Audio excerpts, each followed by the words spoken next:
Partia Demokratike mbajti këtë të hënë foltoren e radhës para kryeministrisë. Kryedemokrati Sali Berisha në fjalën e tij u ndalte procesi i referendumit të zhvilluar për drejtuesin në Partinë Demokratike, që sipas tij ishte një ngjarje e jashtëzakonshme për këtë forcë politike, jo për shkak të rezultatit. Sipas kryedemokratit, ky proces i tregoi kryeministrit Edi Rama se opozita do të vijojë të jetë kundër propagandës së tij.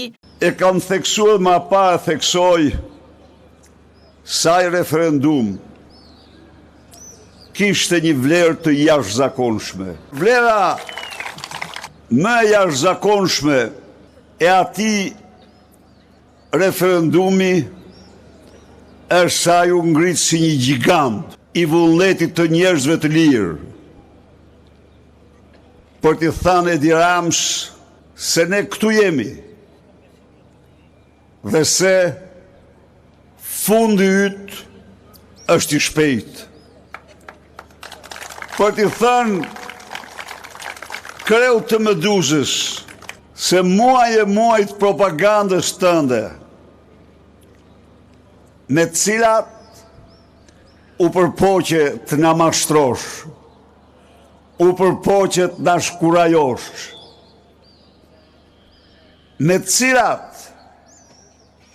u përpoqe të shkelmosh mbi vullnetin ton, i mori lana.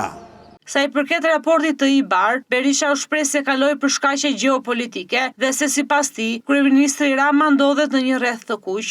Ne në këtë kilometrin e fundit do të përmbushim me nder dhe dinjitet misionin ton.